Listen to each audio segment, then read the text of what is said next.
درود شریف کثرت سے پڑھا جائے تو پریشانیوں سے نجات ملتی ہے۔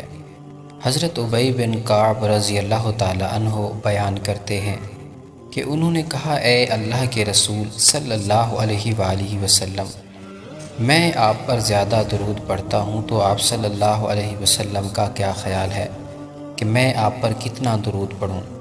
آپ صلی اللہ علیہ وآلہ وسلم نے فرمایا، ما شئت، جتنا چاہو۔ میں نے کہا چوتھا حصہ۔ آپ صلی اللہ علیہ وسلم نے فرمایا، ما شئت فإن زدت فهو خیر لک، جتنا چاہو اور اگر اس سے زیادہ پڑھو گے تو وہ تمہارے لیے بہتر ہے۔ میں نے کہا آدھا حصہ۔ آپ صلی اللہ علیہ وآلہ وسلم نے فرمایا، ما شئت فإن زدت فهو خیر لک، جتنا چاہو اور اگر اس سے زیادہ پڑھو گے تو وہ تمہارے لیے بہتر ہے۔ میں نے کہا دو تہائی۔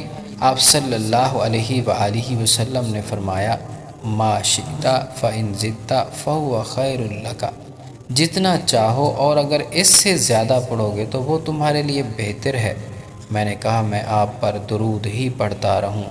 تو آپ صلی اللہ علیہ وسلم نے فرمایا، جس کا ترجمہ ہے کہ تب تمہیں تمہاری پریشانیوں سے بچا لیا جائے گا اور تمہارے گناہ معاف کر دیے جائیں گے۔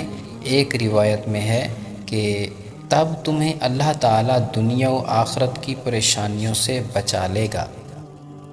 حضرت ابن مسعود رضی اللہ تعالیٰ عنہ سے روایت ہے کہ رسول اکرم صلی اللہ علیہ وآلہ وسلم نے فرمایا، قیامت کے دن لوگوں میں سب سے زیادہ میرے قریب وہ ہوگا جو سب سے زیادہ مجھ پر درود بھیجے گا۔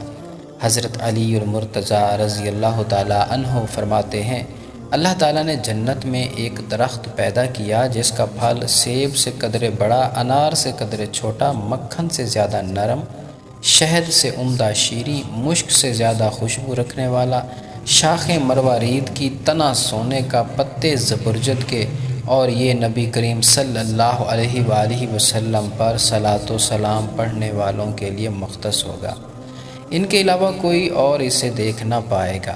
اللہ تعالیٰ درود پڑھنے والے کو بہت سے انعامات اور فوائد سے نوازتے ہیں، اور مومنین کے آپ صلی اللہ علیہ وسلم پر درود پڑھنے کے بدلے میں اللہ تعالیٰ بڑھا چڑھا کر ان پر رحمتیں نازل فرماتے ہیں۔ امام نسائی روایت کرتے ہیں کہ حضرت عبداللہ بن ابی طلحہ اپنے والد سے نقل کرتے ہیں کہ آپ صلی اللہ علیہ وآلہ وسلم ایک دن تشریف لائے تو آپ صلی اللہ علیہ وسلم کے چہرے مبارک پر خوشی کے آثار تھے۔ میں نے کہا آج ہم آپ کے چہرے پر خوشی کے آثار محسوس کر رہے ہیں، تو آپ صلی اللہ علیہ وآلہ وسلم نے فرمایا کہ میرے پاس حضرت جبرائیل علیہ السلام تشریف لائے اور کہا، اے محمد، اللہ تعالیٰ فرما رہے ہیں کہ کیا آپ اس بات سے خوش نہیں کہ جب بھی کوئی شخص آپ پر درود بھیجے تو میں اس پر 10 رحمتیں نازل کروں گا، اور جب بھی کوئی شخص آپ پر سلامتی بھیجے تو میں 10 سلامتیں اس پر بھیجا کروں گا۔ قصہ معراج میں منقول ہے کہ جب نبی کریم صلی اللہ علیہ وآلہ وسلم سیدنا جبریل امین علیہ السلام کے ہمراہ تیسرے آسمان پر گئے تو ان سے پوچھا گیا، ومن معک، آپ کے ساتھ کون ہے؟ اس پر جبرائیل علیہ السلام نے جواب دیا، محمد صلی اللہ علیہ وسلم، میرے ساتھ محمد صلی اللہ علیہ وسلم ہے۔ حضرت جبرائیل علیہ السلام نے صلی اللہ علیہ وسلم کے الفاظ سے آپ پر درود شریف پڑھا۔ اسی طرح صلی اللہ علیہ وسلم کے الفاظ کے ساتھ نبی کریم صلی اللہ علیہ وسلم پر درود بھیجنا امت کا تواتر کے ساتھ اتفاقی عمل سے بھی ثابت ہے، جو کہ ایک مستقل دلیل کی حیثیت رکھتا ہے۔ علماء کرام فرماتے ہیں کہ دیگر انبیاء کرام کے اسماء گرامی کے ساتھ بھی صلی اللہ علیہ وسلم کہنا درست ہے، جیسا کہ خود نبی کریم صلی اللہ علیہ وسلم نے فرمایا، جس کو امام مسلم نے مسلم شریف میں اس طرح نقل فرمایا ہے، فینزل عیسیٰ ابن مریم صلی اللہ علیہ وسلم، چنانچہ عیسیٰ بن مریم صلی اللہ علیہ وسلم آسمان سے اتریں گے۔ حضرت عبداللہ ابن مسعود رضی اللہ تعالیٰ عنہ راوی ہیں کہ رحمت عالم صلی اللہ علیہ وسلم نے فرمایا، اللہ تعالیٰ کے بہت سے فرشتے جو زمین پر سیاحت کرنے والے ہیں میری امت کا سلام میرے پاس پہنچاتے ہیں۔ اس حدیث کا تعلق ان لوگوں سے ہے جو روضہ اقدس سے دور رہتے ہیں اور انہیں روضہ مقدس پر حاضری کا شرف حاصل نہیں ہوتا۔ چنانچہ ایسے لوگ جب رسول اللہ صلی اللہ علیہ وسلم پر کثیر یا قلیل تعداد میں سلام بھیجتے ہیں تو فرشتے ان کا سلام بارگاہ نبوت میں بصد عقیدت و احترام پیش کرتے ہیں۔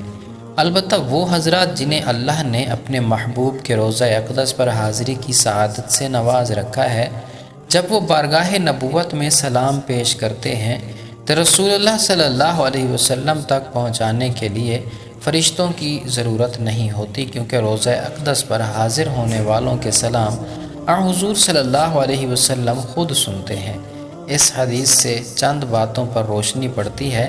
اول یہ کہ رسول اللہ صلی اللہ علیہ وسلم کو حیات جسمانی حاصل ہے، جس طرح آپ صلی اللہ علیہ وسلم کو اس دنیا میں زندگی حاصل تھی، اس طرح آپ صلی اللہ علیہ وسلم کو قبر میں بھی زندگی حاصل ہے۔